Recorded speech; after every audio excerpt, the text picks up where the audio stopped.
Academy of accounts. Students, आज की video में हम कवर करने वाले हैं numerical of bank reconciliation statement. जैसे कि आपको पता है कि ऑलरेडी बीआरएस में मैंने 2 वीडियो बना चुकी हूँ, जिस वीडियो में मैंने व्हाट इज बीआरएस बेसिकली क्या होता है, क्यों हम प्रिपेयर करते हैं, what are its causes, already हम स्टडी कर चुके हैं। तो आज के न्यूमेरिकल यानी कि आज के टॉपिक समझने से पहले स्टूडेंट आपको सबसे पहले उन वीडियो के साथ गो थ्रू होना पड़ेगा, जिसका लिंक इस आई बटन पे गिवन है। आप इस आई बटन क्लिक करिए, जहां पर आपको बीआरएस का meaning and causes of BRS की वीडियो अवेलेबल होंगी। बिकॉज वो वीडियोस एक बेस है, अगर आपको बेस ही समझ में नहीं आएगा तो आपको आज का न्यूमेरिकल समझ में नहीं आएगा। ठीक है स्टूडेंट्स, तो चलिए स्टार्ट कर लेते हैं आज बीआरएस का न्यूमेरिकल। निकाल लीजिए अपनी नोटबुक और पेन और मेरे साथ क्वेश्चन समझिए और मेरे साथ क्वेश्चन सॉल्व करते चलिए। ठीक है स्टूडेंट, तो जैसे कि मैंने आपको बताया, आज हम करने वाले हैं बीआरएस का numerical, bank reconciliation statement.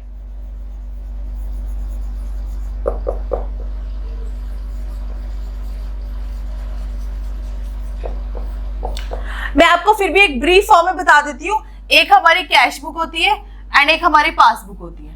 Cash book को बिजनेस प्रिपेयर करता है और पासबुक को बैंक प्रिपेयर करता है। ये बिजनेस प्रिपेयर करता है और ये आपका बैंक प्रिपेयर करता है। ठीक है, और ये दोनों हमारे बैंक अकाउंट में क्या फंक्शनिंग चल रही है, यानी कि हमारे बैंक अकाउंट में कितना पैसा आ रहा है, हमारे बैंक अकाउंट से कितना पैसा जा रहा है, इसका रिकॉर्ड कैश बुक और पासबुक मेंटेन करता है। क्लियर? तो देन स्टूडेंट, जब एक ही चीज का रिकॉर्ड 2 जगह पे मेंटेन किया जा रहा है, तो इन एवरी सिचुएशन आपकी कैश बुक और पासबुक का बैलेंस ऑलवेज क्या आना चाहिए, इक्वल आना चाहिए। But due to certain causes, due to certain reason, cash book और पासबुक का बैलेंस इक्वल नहीं आता। क्लियर? और बैलेंस इक्वल करना जरूरी है। तो बैलेंस इक्वल करने के लिए हम जो स्टेटमेंट बनाते हैं, that statement is known as BRS. जो हम आज कर चुके हैं हम, that statement is known as BRS. Clear? अब कॉजेज में हम स्टडी कर चुके हैं, कौन कौन से कॉजेज को प्लस करेंगे, कौन कौन से कॉजेज को हम माइनस करेंगे। ठीक है स्टूडेंट्स, अब न्यूमेरिकल करने से पहले मैं आपको एक चीज बता देती हूँ। कैश बुक एंड पासबुक, आपके कैश बुक में भी 2 साइड होती है, डेबिट एंड क्रेडिट। सिमिलरली आपके पासबुक में भी 2 साइड होती है, one is debit and another one is credit. Clear? अब कैश बुक की डेबिट साइड हम दिखाते हैं रिसिप्ट, यानी कि अगर आपके बैंक अकाउंट में पैसे आएंगे तो डेबिट में दिखाएंगे, अगर आप कोई भी पेमेंट करोगे तो किस में दिखाएंगे, क्रेडिट में। ये क्लियर है यहां तक आपको? बट जो बैंक होता है, बैंक उसका अपोजिट करता है, डेबिट में पेमेंट्स दिखाते हैं और क्रेडिट में दिखाते हैं रिसिप्ट्स। क्लियर? तो आपके एग्जाम में दीज आर 4 केसेस, 1 2 3 4। तो आपके एग्जाम में ऐसे 4 केसेस के क्वेश्चन आएंगे। तो कैसे बोलेंगे, debit balance as per cash book, credit balance as per cash book, debit balance as per passbook और credit balance as per passbook. ठीक है, अब ये मैं आपको क्यों बता रही हूँ, आपको पता होना चाहिए कि रिसिप्ट का मतलब पॉजिटिव, पैसे आ रहे हैं, पेमेंट्स का मतलब नेगेटिव, पैसे जा रहे हैं, यहाँ पे पेमेंट का मतलब नेगेटिव और ये positive. Clear? Because the reason is that, अगर मैं आपको ऐसे बोल रही हूँ कि बैंक ने कुछ क्रेडिट किया है, तो आपको पता होना चाहिए बैंक ने कुछ क्रेडिट किया, दैट मीन्स बैंक ने ऑटोमेटिकली क्या किया होगा, कुछ ऐड किया होगा, क्योंकि आपको ये पहले ही बता दिया गया है कि बैंक की क्रेडिट साइड क्या होती है, रिसिप्ट साइड होती है, यानी कि ऐड साइड होती है। क्लियर? और on the other hand side अगर ऐसे लिखा है कि बैंक हैज डेबिटेड, यानी कि बैंक ने कोई चीज डेबिट की है, तो आपके माइंड में एकदम से जाना चाहिए कि बैंक की तो डेबिट साइड पेमेंट साइड होती है, इनकी बैंक ने कुछ क्या किया होगा, माइनस किया होगा। ठीक है, तो इसलिए न्यूमेरिकल करने से पहले ये समझना बहुत ज्यादा इंपॉर्टेंट है कि हर कैश बुक और पासबुक की 2 साइड्स होती है, डेबिट क्रेडिट। ये मैंने लिख दिया है यहाँ पे। ठीक है, तो इसको जरूर नोट कर लेना। क्लियर? तो ये पॉजिटिव है, दैट मीन्स इसको हम फेवरेबल बोलते हैं, that is favourable, that is unfavourable, similarly unfavourable और आपका फेवरेबल। ठीक है, तो इस तरीके से बताते हैं। अब ये मैंने आपको क्यों बताया है स्टूडेंट्स, क्योंकि आप जब भी क्वेश्चन स्टार्ट करोगे, क्वेश्चन स्टार्ट करते टाइम आपको हमेशा एक बैलेंस गिवन होगा। क्लियर?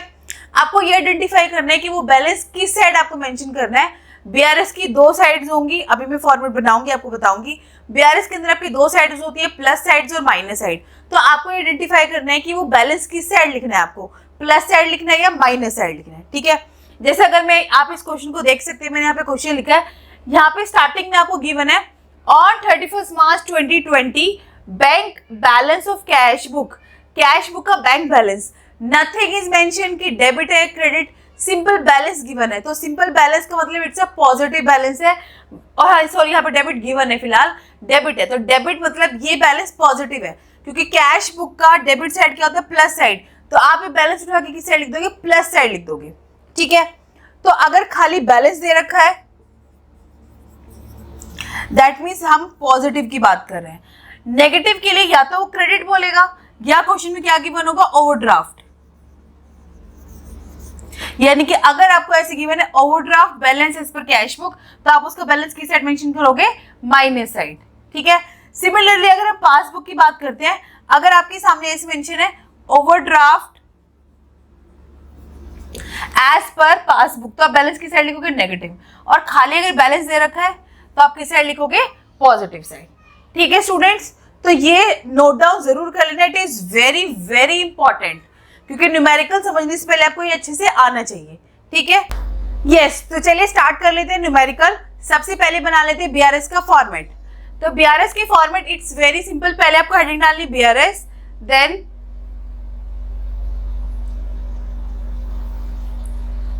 देयर आर 2 कॉलम्स बनाओगे आप यहाँ पे।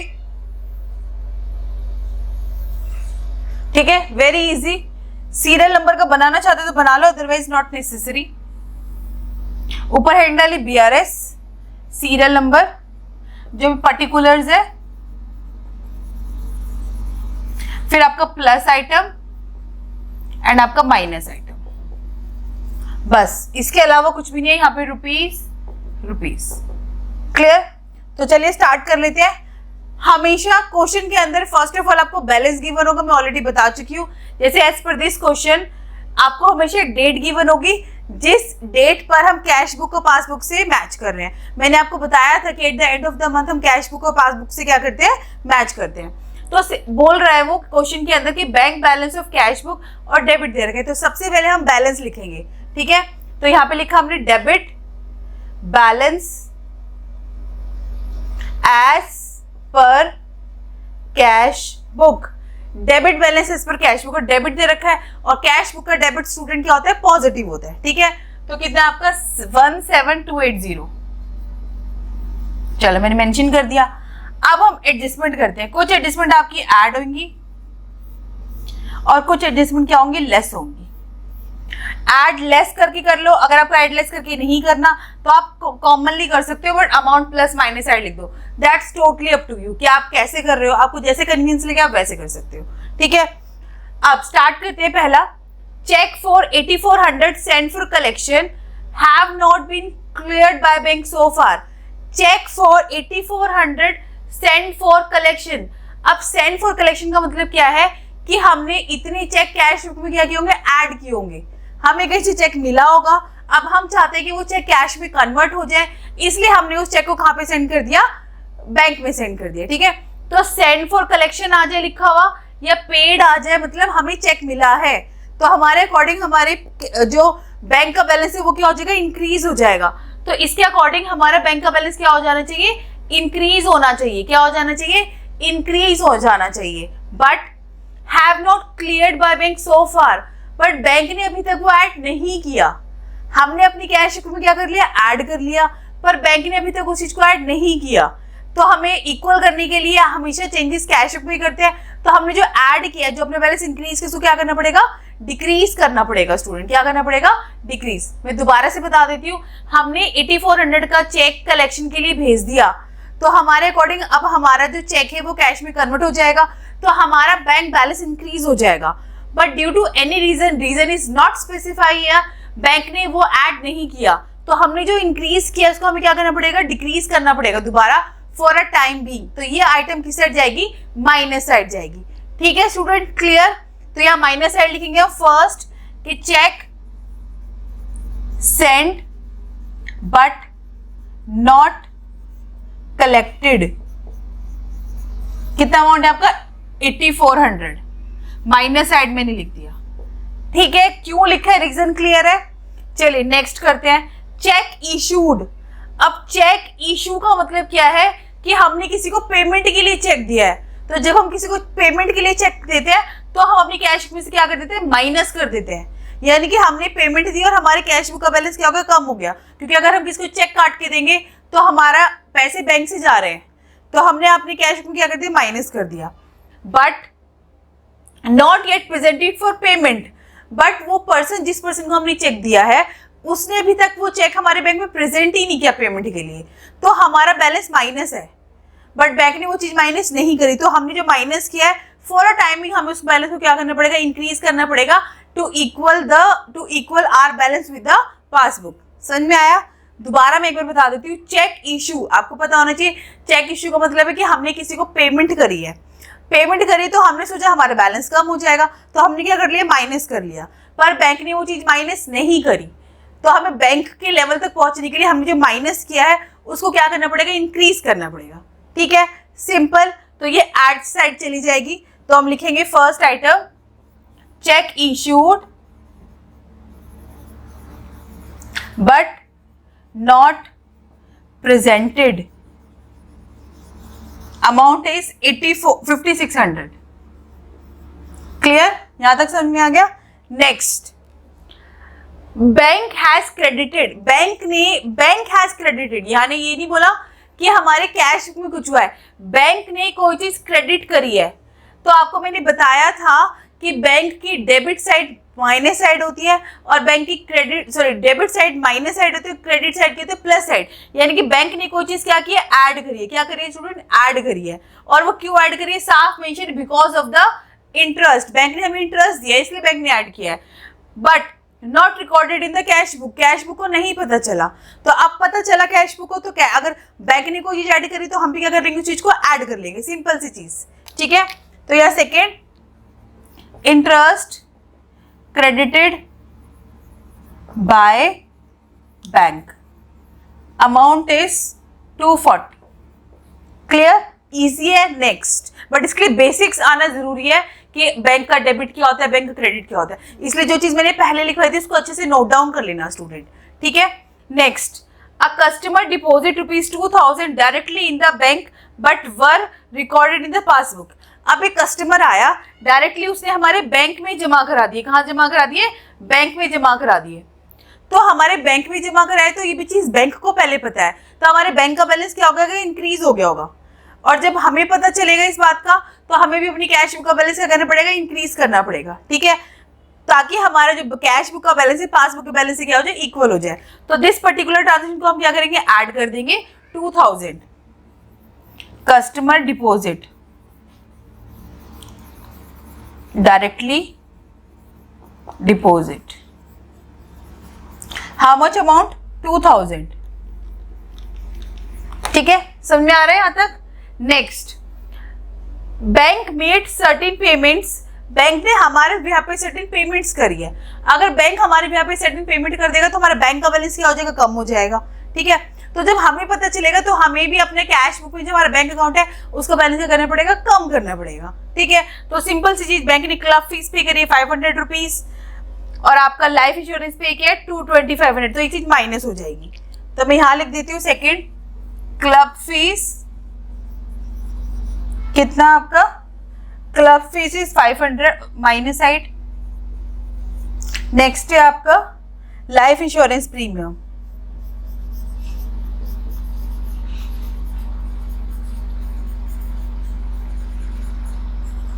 That is 2500।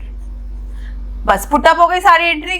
छोटा सा ये मतलब ज्यादा बड़ा क्वेश्चन नहीं आता, बस ज्यादा मेजर प्रॉब्लम आती है to understand the language of the question. BRS में मेरा एक्सपीरियंस यही कहता है, question is very easy, but student को जहां दिक्कत आती है वो दिक्कत कहाँ पे आती है, ये लैंग्वेज समझ में नहीं। अगर ये लैंग्वेज समझ में आ गई तो आइटम आराम से समझ में आ जाएगी। ठीक है, क्वेश्चन हो गया, सारी ट्रांजेक्शन हमने पुटअप कर ली। अब हम इसका करेंगे टोटल। ये स्टूडेंट जब हमने इधर का टोटल किया, ये आया आपका 25120। ठीक है, जब इधर का टोटल किया तो ये हमारा 11400। यहाँ पे 2 लाइन लगा देंगे। अब हमारा पॉजिटिव साइड ज्यादा आ रहा है और माइनस साइड कम आ रही है, ठीक है। इसमें आपको ऐसे टोटल इक्वल करके नहीं दिखाना, जिस साइड ज्यादा है उस साइड लिख दो, तो दिस माइनस दिस। तो जब हमने इसमें से इसको माइनस किया, हमारा बैलेंस आया 13720। ये मैंने पॉजिटिव साइड इसलिए लिखा क्योंकि पॉजिटिव ज्यादा है। अभी जो बैलेंस है इसके सामने हमें एक लाइन लिखनी है, वो लाइन कैसे लिखेंगे, ये कैश बुक है तो नीचे आ जाएगा हमारा पासबुक, और ये पॉजिटिव आंसर आ रहा है ना, पॉजिटिव का ज्यादा आ रहा है, तो आपको पता होना चाहिए कि पासबुक का पॉजिटिव बैलेंस कौन सा होता है। तो पासबुक का पॉजिटिव बैलेंस क्या होता है, क्रेडिट। तो यहां लिख देंगे credit balance as per passbook, और क्वेश्चन हो गया हमारा कंप्लीट। ठीक है स्टूडेंट, इस तरीके से हम सारे पुटअप करेंगे, इसी तरीके से फॉर्मेट बनेगा और कंप्लीट कर देंगे। तो बट मैं आपको अभी भी दोबारा बता देती हूँ कि ये क्वेश्चन समझने से पहले आप प्लीज मेरी कॉजेज वाली वीडियो जरूर जाके देखें, क्योंकि जिसको वो कॉजेज क्लियर है, आई एम डैम श्योर 90% उसको बीआरएस आ जाएगा। तो कॉजेज समझने के लिए आप इस आई बटन पर क्लिक करिए, जहाँ पे लिंक गिवन है उस वीडियो को, जाइए और कॉजेज समझिए, देन आप इस क्वेश्चन को करेंगे तो स्टूडेंट आपको 100% ईजिली वे में समझ में आ जाएगा। ठीक है स्टूडेंट, तो आज के लिए इतना ही, एक ही एग्जाम्पल हमने किया है। तो अगर आपको मेरी वीडियो समझ में आ गई है, ये एग्जाम्पल समझ में आ गया है, तो मेरी वीडियो को लाइक करिए, अपने फ्रेंड्स से शेयर करिए, मेरे चैनल शेप कृष्ण अकेडमी को सब्सक्राइब करिए, and yes also press the bell icon for the notification of upcoming videos. मैं दोबारा बताना चाहूंगी स्टूडेंट, मेरी ये 2 वीडियो मीनिंग ऑफ बीआरएस और कॉजेस ऑफ बीआरएस, ये देखना मत भूलिएगा, इनको जरूर देखिएगा। Thank you students, good luck.